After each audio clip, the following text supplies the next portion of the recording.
जनपद की बेटी को मौत के बाद मिला न्याय। पिछले कई दिनों से संयुक्त संगठनों ने मिलकर उठाई थी आवाज। चिल्ड्रन गर्ल्स कॉलेज की प्रतिष्ठा सम्मान तार-तार। आजमगढ़ जनपद की चिल्ड्रन गर्ल्स कॉलेज की 11वीं की छात्रा की संदिग्ध मौत मामले में पुलिस ने आरोपित प्रिंसिपल और क्लास टीचर को गिरफ्तार कर लिया है। शहर कोतवाली क्षेत्र के चौक खतरी टोला निवासी प्रिंसिपल सोनम मिश्रा, पत्नी प्रणव मिश्रा और मऊ जनपद के कोतवाली थाना क्षेत्र के कृष्णा गली ख्वाजा जहांपुर निवासी क्लास टीचर अभिषेक रायपुत्र हरेंद्र निवासी को गिरफ्तार कर लिया गया है। इन दोनों पर सिधारी थाने में छात्रा की मौत मामले में हत्या का मुकदमा दर्ज किया गया था। रानी की सराय थाना क्षेत्र की रहने वाली एक 17 वर्षीय किशोरी श्रेया तिवारी सिधारी थाना क्षेत्र के हरवंशपुर स्थित चिल्ड्रंस गर्ल्स स्कूल में 11वीं की छात्रा थी। बीते सोमवार को उसकी संदिग्ध अवस्था में विद्यालय के तीसरे मंजिल से गिर जाने से मौत हो गई थी। छात्रा की मौत के बाद कई घंटों तक परिजनों को सूचना नहीं दी गई और सूचना देने के पूर्व विद्यालय में जहां गिरने से छात्रा की मौत हुई थी उस स्थान से साक्ष्य को मिटा दिया गया था। इतना ही नहीं, परिजनों को सूचना दिए बगैर ही उसे एक अस्पताल से दूसरे अस्पताल तक भी ले जाया गया। बाद में शव स्कूल के बाहर एक एम्बुलेंस में रखकर खड़ा करा दिया गया था। मामले में कई सामाजिक संगठनों सहित सत्ता दल के लोगों ने आवाज भी उठाई थी। परिजनों ने विद्यालय प्रशासन पर सोमवार को ही कई गंभीर आरोप लगाए थे। इस मामले में पिता द्वारा लगाए गए आरोपों पर पुलिस ने जांच कर हत्या की धारा बदलकर प्रधानाचार्य व क्लास टीचर के खिलाफ हत्या के लिए उकसाने और साक्ष्य मिटाने के तहत मुकदमा पंजीकृत कर गिरफ्तार किया। बीते 31 जुलाई को शहर के हरवंशपुर स्थित चिल्ड्रन गर्ल्स कॉलेज में पढ़ने वाली कक्षा 10, 11 एवं 12 में पढ़ने वाली छात्राओं के पास कोई प्रतिबंधित वस्तु न हो, इसके लिए शिक्षकों के द्वारा सभी छात्राओं के स्कूल बैग की तलाशी ली जा रही थी। इस दौरान कक्षा 11 की छात्रा श्रेया तिवारी के स्कूल बैग से मोबाइल फोन मिला, जिसके बाद विद्यालय के प्रिंसिपल व क्लास टीचर द्वारा श्रेया को बुरी तरह से प्रताड़ित किया गया। उस दिन तो मामला शांत हो गया। शनिवार को एक बार फिर श्रेया को उसके सहपाठी छात्रों के बीच अपमानित किया गया। सोमवार को डरी सहमी श्रेया जब विद्यालय पहुंची तो प्रिंसिपल ने उसे अपने कक्ष में फिर बुलाया। प्रिंसिपल की प्रताड़ना के भय से श्रेया महाना जाकर विद्यालय के ऊपरी तल की ओर भागी और तीसरी मंजिल से श्रेया संदिग्ध हालत में भूतल पर कूद गई। गुरुवार की सुबह पुलिस ने आरोपी प्रिंसिपल व क्लास टीचर को गिरफ्तार कर लिया। प्रिंसिपल की निशानदेही पर पुलिस ने दिवंगत छात्रा का स्कूल बैग एवं उसका मोबाइल फोन भी बरामद कर लिया है। अगर अपनी जॉब करना गलत है तो शायद मैंने गलत किया है, और अगर अपनी जॉब करना गलत नहीं है तो मैंने कुछ गलत नहीं किया है। जॉब में ये होता है कि मोबाइल मिला, उसी को लेकर पूरा विवाद शुरू हुआ जी। तो आप गार्जियन को बुला सकती थी? गार्जियन को बुलाया गया था। तो उस दिन तो नहीं बुलाया गया था? उसी दिन बुलाया गया था गार्जियन को। तो ऐसी क्या परिस्थितियां हैं कि बच्ची जो है, बच्ची ने डिनाई कर दिया था कि हमारा फ़ोन नहीं है। मैं उस दिन उपस्थित नहीं थी। जब दिन मैं उपस्थित हुई मैंने उनको बुलाया। उनकी मम्मी ने ये बोला कि हमारा बच्चा सनबीम में पढ़ता है, 1:30 बजे छुट्टी होगी तो उसको लेके फिर मैं बच्ची को लेने आऊँगी। बस परिजनों का आरोप है कि लगातार 3 दिन तक टॉर्चर किया आपने उनको, बच्चों को। अब परिजन क्या कह रहे हैं मैं क्या बता सकती हूँ। मैं तो अपनी बात बताऊंगी कि ऐसा हमारे यहाँ होता है। 44 साल पहले का स्कूल चल रहा है, आज का स्कूल है हमारा। यहाँ तक कि क्लासरूम में भी बच्ची को ले जाके सबको पहचाना गया किसी यही बच्ची है, इसी ने जो है मोबाइल निकाला था। वो मेरे ऑफिस के बाहर खड़ी थी, कैसे क्लासेस में लेके जाया गया? मतलब बच्चे वहाँ के भी कह रहे हैं ऐसे।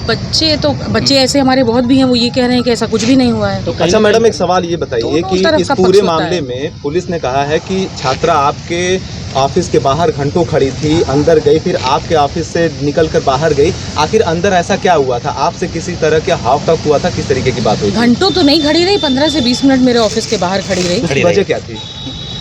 यही वजह थी कि उनकी मम्मी, मैं अपने बच्चों को बाहर ही रहती हूँ कि मेरे सामने रहेंगे, माँ बाप आएंगे भाई हम दे देंगे उनको वापस। तो बच्चा क्लास टीचर में क्यों नहीं, क्लासरूम में क्यों नहीं बैठाया गया? भाई क्लासरूम में जाके बच्चा क्या कह दे क्या ना कह दे, कोई अफवाह उड़ा दे, इसी चक्कर में हम वहाँ से ब्लड हटाया गया, वहाँ से धुलाई की गई, घर वालों को सूचना लेट से दी गई कि आपकी नहीं, बच्ची नहीं। गलत कह रहे हैं, सब गलत कह रहे हैं। पुलिस एसपी सर ने बयान दिया है पूरा है आपके ऊपर। ये मैंने पत्रकारों को भी अंदर नहीं जाने दिया गया। पत्रकारों को आगे आप लोगों को कौन बुलाया है? पत्रकारों तो मैं नहीं बता सकती। साक्ष्य मिटाने वाली बात क्या है? नहीं, वो गलत है, एकदम गलत है। कोई साक्ष्य वाक्ष्य नहीं मिटाए हम लोगों ने। तो क्या कहेंगे, जो आरोप आपके ऊपर लग रहे हैं इस पर क्या सफाई पेश करते हैं? भाई देखिए, ये आरोप जो लगा हुआ है, मैं वही कहूँगी कि अगर अपना जॉब करना गलत है तो ठीक है, गलत है, और मैंने अगर अपना जॉब किया है तो मैं सही हूँ। मैं क्लास टीचर हूँ और मैंने ही गार्जियन को फ़ोन किया था कि ताकि बच्ची जो है जो भी उसके पास मोबाइल मिला है तो गार्जियन आए और उस साक्ष्य को देखें कि बच्ची के साथ ये मोबाइल अनवांटेड तरीके से मिला है, तो उसको समझेंगे तो गार्जियन अपना जो भी आगे निर्णय लेना होगा लेंगे। मैं क्लास टीचर था, मैंने क्लास टीचर के रूप में गार्जियन को फ़ोन किया और गार्जियन ने, उनकी मम्मी ने ये बोला कि मैं अपने छोटे बच्चे को सनबीम स्कूल से लेकर के जब आऊँगी तो मैं आकर के और फिर आप लोगों से मुलाकात करूँगी। और उसी 10 मिनट या 15 मिनट के अंतराल में बच्ची ने इस तरीके का डिसीजन ले लिया। लेकिन वहाँ तो गार्जियन ये कह रहे हैं कि हमको पहले हम यही हमारी दुकान है चौक पे, हमने कहा कि हम आ रहे हैं तो कहा नहीं आप गार्जियन जैसे माँ को क्या था, भेजिए, जैसे फिर माँ को बताया गया कि नहीं फादर को भेजिए। जैसे आप लोग ऐसा- 1-1.5 घंटे गुमराह करते ऐसा रहे। कुछ नहीं है। जो 12:30 बजे के आसपास जब 6 पीरियड चल रही थी तो मैंने ही फ़ोन किया सबसे पहले जो है पिता को उनके।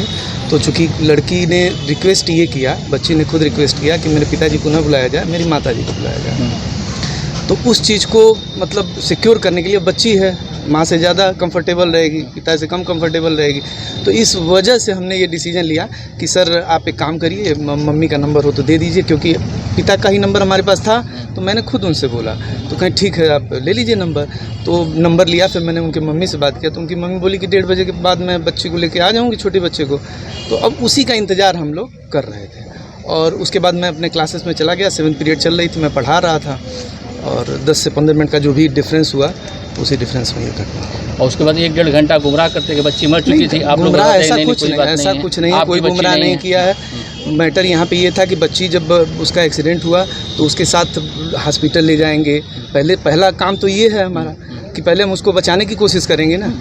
तो पहले तो वही किया गया, पहले उसको बचाने की कोशिश की गई, रमा हॉस्पिटल ले गए, फिर वहाँ उन्होंने मना कर दिया, तो हम लोगों ने सोचा हो सकता है इनके पास फैसिलिटी ना हो, तो फिर लाइफ लाइन ले गया आदमी, तो वहाँ भी जब कर दिया गया। तो ये सब काम में तो 5 मिनट तो लगेगा नहीं सर, अगर आप इतना यहाँ वहाँ दौड़ेंगे तो कम से कम 15-20 मिनट 25 मिनट तो लग ही जाएंगे। और गार्जियन तो का ये भी आरोप था कि बच्ची के साथ और तब तक कुछ गलत हुआ है। ऐसा कुछ नहीं है, अगर इन्होंने ऐसा आरोप लगाया है तो वो उनकी मतलब अब क्या मैं कहूँ, उसके लिए मैं कुछ नहीं कह सकता। हाँ, चूँकि हॉस्पिटल ले जाते समय एम्बुलेंस में उसके कपड़े जो है फट गए थे, उसको फिर हम लोगों ने ढका। हमारा उद्देश्य यही था कि उसको सेफ रखा जाए, और ऐसा कुछ नहीं है। अगर ऐसा सोच रहे हैं गार्जियन तो या तो कहीं किसी बहकावे में आए हैं, या तो उनका उद्देश्य बदल गया हो, या तो भ्रमित हो। अच्छा, जो भी हो, जो मोबाइल मिला या कुछ मिला तो आपने प्रबंधन को सूचना दिया था? ठीक है, आप लोग वहाँ मैनेजमेंट वो देख रहे हैं, आप लोग प्रशासनिक देख रहे हैं, लेकिन क्या प्रबंधन को जानकारी में विश्वास में लिया था? तुरंत कैसे प्रबंधन को, जैसे मोबाइल की जो चेकिंग होती है, रूटीन चेकिंग होती है, हर स्कूलों में होती है। ये कोई हमारे स्कूल में नहीं हो रहा है कि अब स्कूल में बच्चे मोबाइल ले आना किसी भी स्कूल में अलाउड नहीं होगा, सभी लोग जानते हैं। तो बस ये उद्देश्य था कि रूटीन चेकिंग में है, महीने में 15 दिन में कभी कभी ऐसे रूटीन चेकिंग हो जाती है। तो फ्राइडे को हुआ था, शुक्रवार को चेकिंग, उस दिन मैम अब्सेंट थी। तो अब हम कैसे डिसीजन लें, तो मैम से बात हुई, तो मैम बोली हम सोमवार को आएंगे, फिर उस पर जो भी आगे कर। तो 2 दिन छुट्टी हो गई, शनिवार और रविवार, तो सब लोग अपने अपने काम में व्यस्त हो गए। तो 2 दिन तो किसी ने कुछ किया ही नहीं, कोई एक्टिविटी ही नहीं थी। जो भी हुआ वो सोमवार को हुआ। सोमवार को आने के बाद पहले वाइबा था, मैंने फर्स्ट पीरियड से, मैं खुद क्लास टीचर हूँ, मैंने वाइबा लिया फर्स्ट पीरियड में उस बच्ची का, और अच्छे से उसने वाइबा दिया, कोई दिक्कत नहीं थी। 5th पीरियड लंच के बाद जो है, 5th पीरियड के बाद फिर 6th पीरियड में मेरी पीरियड फ्री रहती है, तो उसी समय मैम ने बुलाया कि जो है देखिए ये मोबाइल इनकी पकड़ी गई है और आप इनके गार्जियन को फ़ोन कर दिए। चूँकि अब मैं ही क्लास टीचर हूँ तो मेरे ही पास नंबर होगा। तो मैं गया स्टाफ रूम में बैठा, फिर वहाँ पे रजिस्टर ओपन किया, फिर पिताजी का नंबर था इनके, मैंने पिताजी को फ़ोन किया, तो बोले कि आप मुझे बता दीजिए मैं ही आ जाऊँ। तो मैं कहा आप दुकान छोड़ के क्यों आएँगे, छोड़िए नॉर्मल सी बात है, जो है मम्मी को मम्मी का नंबर दे दीजिए, मैं उनसे बात कर लेता हूँ, वो आ जाएंगे। बस यही बात थी। फिर उनके माताजी को फ़ोन किया गया, तो बोलें कि सर 1:30 बजे छोटे बच्चे की छुट्टी होती है, मैं उसको लेकर के आऊँ। मैं कहा कोई बात नहीं, अभी समय, आप आराम से आ जाइए। अच्छा, बस यही कह करके मैं 7th पीरियड, भाई 6ठी पीरियड में 30-35 मिनट का होता है, तो ये करके मैं अपने 7th पीरियड क्लास ले रहा था। और जब 7th पीरियड चल रही थी, 10 या 15 मिनट बीते होंगे 7th पीरियड का, उसी समय दुर्घटना हो गई। और उनके गार्जियन भी फिर मुझे लगता है 140 या 145 तक आ गए थे जब ये घटना हुई। तो कोई अंदेशा नहीं था कि बच्ची इस तरह से घटना ऐसा कुछ नहीं अंदेशा था, ऐसा कोई अंदेशा अगर होता तो हमारे भी बच्चे हैं और हम लोग शिक्षा का काम कर रहे हैं ना, बच्चों को समझाना बचाना यही हमारी जिम्मेदारी है। इसके अलावा हम मारने का तो काम करते नहीं हैं, बच्चों को बचाने का काम करते हैं। दिनांक 31 जुलाई को थाना सिधारी अंतर्गत चिल्ड्रन गर्ल्स कॉलेज में एक घटना घटित हुई थी, जिसमें थाना सिधारी पर धारा 302 के अंतर्गत FIR पंजीकृत की गई थी। इस FIR में दोनों नामजद अभियुक्त, जो कि स्कूल के प्रिंसिपल सुमन मिश्रा और क्लास टीचर अभिषेक राय, इन दोनों को गिरफ्तार करके रिमांड के लिए जनपद न्यायालय भेजा जा रहा है। इस प्रकरण की विवेचना के लिए CO सिटी के पर्यवेक्षण में SHO सिधारी और SO महिला थाना की एक टीम गठित की गई थी। इनके द्वारा पूरा साक्ष्य संकलन किया गया है। अभी तक के साक्ष्य संकलन के दौरान विद्यालय में लगे CCTV कैमरा और उसके DVR जब्त करते हुए CCTV फुटेज का अवलोकन किया गया है। फुटेज से 31 जुलाई को लगभग 12 बजे के बाद से छात्रा का प्रिंसिपल के कमरे में जाना, बाहर आना, कमरे के बाहर काफ़ी देर तक खड़े रहना और लगभग 1:15 बजे के आसपास प्रिंसिपल के कमरे से तेज़ी से सीढ़ी के रास्ते ऊपर जाते हुए तीसरी मंजिल पर जाना प्रमाणित हुआ है। एक अन्य फुटेज में छात्रा के गिरने का वीडियो भी प्राप्त हुआ है, जिसको विवेचना में शामिल किया गया है। फील्ड यूनिट द्वारा घटनास्थल के निरीक्षण के दौरान बेंजीडीन टेस्ट किया गया, जिससे यह प्रमाणित हुआ कि जिस जगह पर छात्रा गिरी थी वहाँ पर ब्लड की मौजूदगी थी, लेकिन उस ब्लड को स्कूल के कतिपय लोगों द्वारा वहाँ से साफ़ कर दिया गया था, जिससे निष्कर्ष निकलता है कि इस जगह को पानी डालकर साफ़ करने का प्रयास किया गया है। यह साक्ष्य मिटाने का अपराध है, इसीलिए धारा 201 IPC का समावेश भी इस विवेचना में किया गया है। वादी पक्ष से कुछ ऑडियो भी पुलिस को प्राप्त हुए हैं, जिनको विवेचना में हमारे द्वारा शामिल किया गया है। छात्रा के मोबाइल को प्रिंसिपल के पास से आज सुबह बरामद कर लिया गया है। इस मोबाइल में जो सिम लगा है वो छात्रा के पिता के ID पर लिया गया है और CDR एनालिसिस से ये प्रमाणित हुआ है कि ये मोबाइल छात्रा के द्वारा इस्तेमाल किया जा रहा था। अभी तक की विवेचना से बात प्रकाश में आई है कि अभियुक्तों द्वारा छात्रा के पास मोबाइल मिलने की बात को लेकर प्रोफेशनल काउंसलिंग ना करते हुए इसकी बजाय अत्यंत ही इनसेंसिटिव और अमानवीय दृष्टिकोण अपनाते हुए छात्रा को मानसिक रूप से प्रताड़ित किया गया। घटना वाले दिन भी छात्रा को उसकी क्लास अटेंड कराने के बजाय प्रिंसिपल रूम में बुलाया गया, मानसिक रूप से प्रताड़ित किया गया। सजा के रूप में उसको प्रिंसिपल रूम के बाहर काफ़ी देर तक खड़ा रखा गया। इसी मानसिक प्रताड़ना और सार्वजनिक रूप से प्रिंसिपल रूम के बाहर खड़े होने में छात्रा को महसूस हुआ होगा। जाहिर सी बात है कि जो उसके सहपाठी हैं उसमें बेइज्जती उसको महसूस हुई होगी। इन्हीं सब मानसिक प्रताड़नाओं के कारण उसके द्वारा तत्काल वहाँ से निकलते हुए और ऊपरी मंजिल पर जाकर वहाँ से कूदकर आत्महत्या कर ली गई। अभी तक की विवेचना से जो तथ्य प्रकाश में आए हैं उसके आधार पर धारा 306 और 201 IPC के अपराध में इनके रिमांड के लिए इनको कोर्ट भेजा जा रहा है। पुलिस की विवेचना अभी जारी रहेगी। जो स्कूल है उसके स्टाफ और इच्छुक छात्राओं के बयान भी अंकित किए जाएंगे। विवेचना को बहुत ही साइंटिफिक तरीके से साक्ष्य संकलित करते हुए गठित टीम द्वारा संपादित किया जाएगा।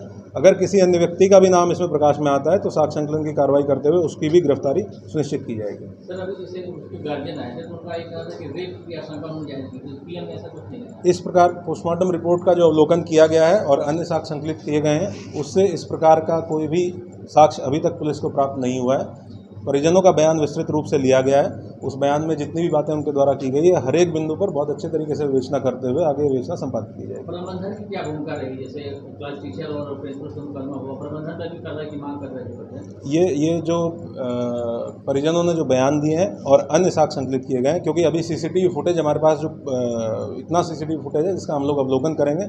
अभी CCTV फुटेज वो देखा गया है जो प्रिंसिपल के रूम का घटनास्थल के आसपास का है, उसका अवलोकन करके साक्ष्य में शामिल किया गया है। इसीलिए मैंने आपको बताया कि जो भी लोग शामिल होंगे, जिसकी जो भी भूमिका होगी, उन सबको गिरफ्तार करके आगे की कार्रवाई की जाएगी। स्कूल को कोई कार्रवाई करने की कोई कार्रवाई? इसके लिए DM साहब को पत्राचार किया जाएगा, संबंधित विभाग को पत्राचार किया जाएगा, क्योंकि हमारे लिए वो एक क्राइम सीन है और क्राइम सीन से साक्ष्य संकलन की कार्रवाई पुलिस के द्वारा की गई है। फील्ड यूनिट के द्वारा साक्ष्य प्रॉपर तरीके से संकलित किया गया है, उसको भी फॉरेंसिक एनालिसिस के लिए भेजा जाएगा। उसके अलावा जो भी प्रशासनिक कार्रवाई उसमें होनी है उसके लिए संबंधित विभाग को लिखा पढ़ी में सूचित किया जाएगा। अभी स्कूल बंद रखा गया है। जाहिर सी बात।